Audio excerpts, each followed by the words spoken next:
This is Dr. Kraus, and I'm recording a quick video about how to install a Raspberry Pi image onto an SD card in Mac OS X. This is kind of my favorite website for information on installing Raspberry Pi SD images. elinux.org, rpi_easy_sd_card_setup. And there's a version for each operating system. It lists some GUIs for Mac, and I just haven't been able to get any of them to work. So I use the command line tools listed here under command line tools, probably 1. But the main thing I want to caution you with, I just screwed up my hard drive in a major way by taking a command like this and accidentally having the wrong final digit and tried to install the Raspberry Pi image onto my Mac hard drive, and that made a gigantic mess from which I never recovered, and I had to reinstall my operating system and lost all my files and everything, and didn't have a very good backup. So I've actually written my own Python script to triple check this number and not let me type in a number less than 2, and I'm going to make that script available on the course website, but let's just kind of talk through this. So my assumptions are that you have downloaded a zip drive of the image either through BitTorrent or direct download, that you have extracted that, and so I've got here a 4.03 gigabyte Jesse image file, and I know where that file is. It's in my users folder /downloads. And so, for example, if I opened up a terminal, and I'm assuming that you know how to do that, and that should be just in your Launchpad app thing there. And so if I went to CD downloads and just listed the IMG file, it's there. Now, according to this thing, we need to do a couple of things. We need to use disk util list to identify our disk number, and that's crucial. Then and getting the right number. Then we unmount that disk, and then we simply use this kind of weird command. DD, I think, is disk duplicate or something. So it's copying a disk image from a certain input. So IF is the input file, OF is the output file, and BS equals 1, so on and so forth. And so my Python script, which I will make available to you, simply does those steps. And so it walks us through, that first line doesn't make any sense actually. So it's expecting as inputs the name of the IMG file and then the disk number. Then it's printing out the result of, so first of all, it asks if your disk number is less than 2, and it says you may not do this. Then it prints out the results of disk util list, and then it asks you to confirm the destination number and double checks that that number is still 2 or more, and then it tells you what commands it would execute, and then it asks you if you're serious, and then it actually does it.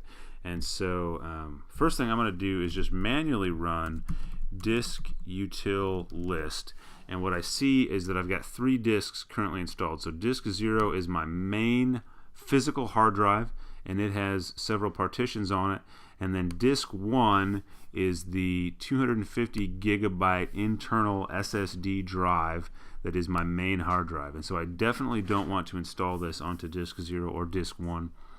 Disk 2 in my case happens to be a USB flash drive that I use for backup purposes. It is external, and it has 2 partition, I guess just really 1 partition on it.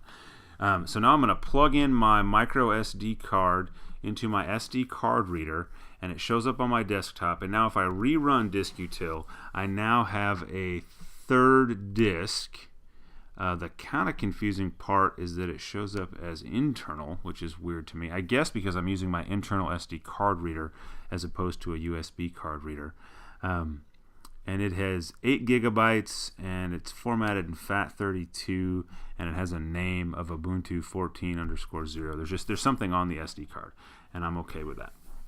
So I in fact want disk 3, and so now I'm going to run this Python script that I already have here. And so the input, so it's the name of the script, or the path to the script, the name of the image that I'm trying to copy to, and then it should be number 3. And so it prints that same thing back out, and it says confirm that what number you want, and so I still want disk 3. And it says these are the commands that I would run. I would unmount disk 3, and then I would copy this image to disk 3. I just want to be very, very, very clear at this point. I've written this Python script to try to prevent people from doing what I did and accidentally overwriting important partitions while trying to flash an SD card for Raspberry Pi. If you're going to flash an SD card for Raspberry Pi, at some point you've got to commit to overwriting some disk. But if you get this disk number wrong, it will overwrite whatever partition you give it. So my script won't accept a 0 or a 1, and hopefully that protects your internal hard drive. But if you have other drives connected, those could get overwritten. So be very sure, very, very sure that you know your disk number before you run this script. I don't want to be in any way responsible for overwriting data that you consider to be important. So please be sure of your disk number before you run this script. Thanks. Like that, are you sure? And so I'm going to say yes.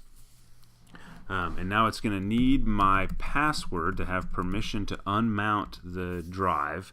And so that's my Mac password. And now this could take 10-15 minutes as it's going to sit here and copy that image onto that disk. And so I will pause this video and come back when it has mounted. Okay, so this is the successful message you should see after you have run the script and it has written the IMG file to the SD card. So you see that it has a certain number of records in and out. Those should probably match. It also says that it has transferred 4 gigabytes or 4 billion bytes in a certain number of seconds, and that speed could be faster or slower on your computer, a certain number of bytes per second. And then the other thing I see is that the SD card is now mounted with a boot partition at least.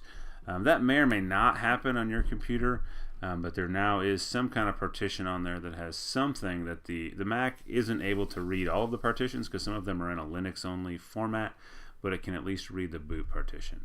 And so I've got a boot partition mounted, which may or may not happen. If you took a card out and plugged it back in, you should probably see that at a minimum.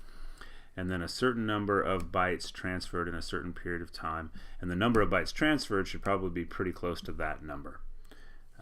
Thanks.